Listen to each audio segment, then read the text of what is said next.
I said earlier that one of the most dreaded questions is, Mommy, where do I come from? And let me tell you the second one. The second one is this. Daddy, can I have a puppy? Immediately, images appear on the mind of the father, you know. The droppings all over the carpet, and they have to, and who's going to clean it? It's the parents have to clean it. So oftentimes the parent would say, no, you cannot have a puppy. No, you cannot have a cat. But let me tell you, I think your children deserve to have a pet, whether a cat or a dog.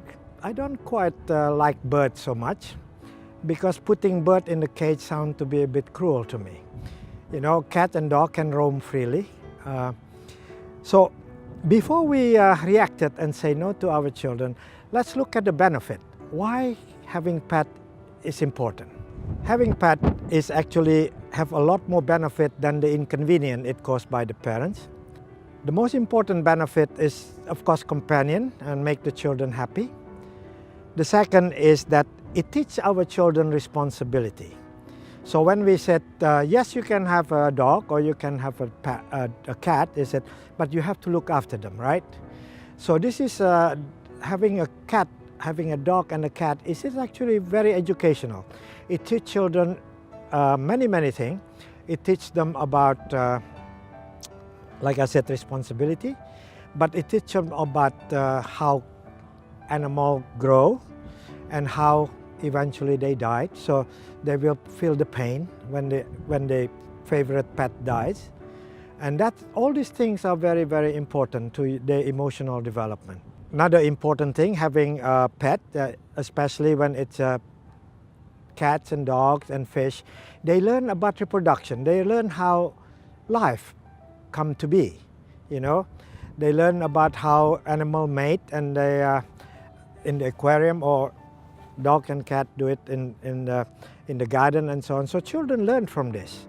And parents then can use this to explain them how baby is born and so on. Many years ago, of course, we all live in the farm. And when we live in the farm, children learn naturally how to take care of animals and so on. But now, most of us live in the city. So having a pet is actually an addition to our education. Many parents are wondering what is the best pet to give to their children. Well, it depends on the house they live in. If they live in the big house, for example, then dogs and cat is okay. And we have a very big house, or we have a big park in front of our house, a big dog is okay. But if you have just a small house with a small garden, maybe a small puppy, a small dog and cat. Cat actually a lot more convenience than dog because they clean themselves most of the time, you know. They don't need much taking care of.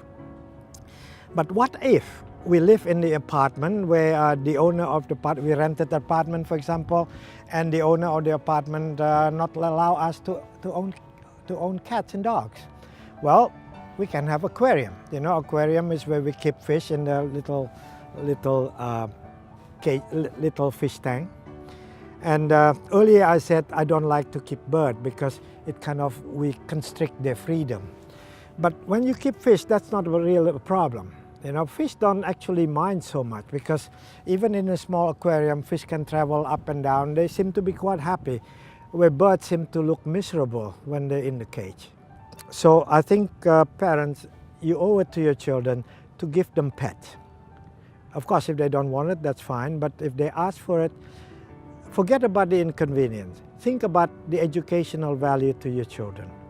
Thank you very much.